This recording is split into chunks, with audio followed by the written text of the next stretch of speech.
The weird reason to have more kids. Think of a trait that brings people together.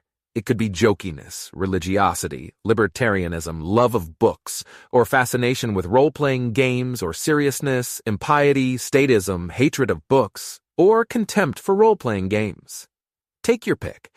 Now suppose that the parent-child correlation on the trait you picked is exactly 0. Then no matter what you're like, you should expect your kids to be at the 50th percentile. If you're normal, that's a pretty good deal. At least on average, your kids will be just like you. But the weirder you are, the less your kids will typically resemble you. Even if you're at the 95th, 99th, or 99th percentile, you can expect your kids to be perfectly average. In a world of 0 parent-child correlation, weird people have little in common with their children. In the real world, of course, parent-child correlations almost always exceed 0 and are often substantial. This doesn't boost the similarity between normal people and their children, no matter what the parent-child correlation is. Parents at the 50th percentile typically have children at the 50th percentile. But a positive parent-child correlation does boost the similarity between weirdos and their children, and the weirder you are, the bigger the boost. Take a look. See Figure 23 in the accompanying PDF. Notice that regardless of the value of R, normal people can expect to be like their kids, but that's not saying much. Because normal people can expect to be like any random person they meet. The story's very different for weirdos. By definition, weirdos never have much in common with random strangers. With a 0 parent-child correlation, weirdos will feel equally alienated from their children.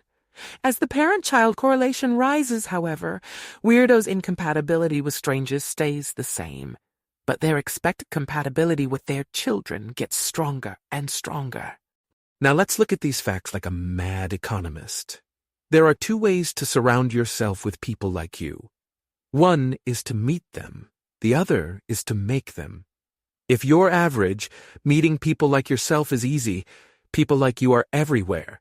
If you're weird, though, meeting people like yourself is hard. People like you are few and far between.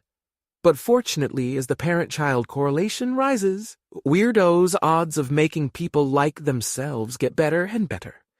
This is especially true if the parent-child correlation largely reflects nature rather than nurture, because you won't have to ride your kids to emulate you. They'll do it on their own initiative. You might object that meeting like-minded friends is always easier than making like-minded children, no matter how high the parent-child correlation gets. If you're only looking for casual relationships, that's probably true. But if you're looking for deep, time-intensive, lifelong connection, blood really is thicker than water. The lesson: as your weirdness increases, so does your incentive to have kids. If you like football and American Idol, you're never really alone. You don't need to build a Xanadu for yourself. But if you're a lonely misfit, oddball, freak, or weirdo, then find a like-minded spouse and make new life together. Let the normals laugh at you. You'll have each other. December 2nd, 2010.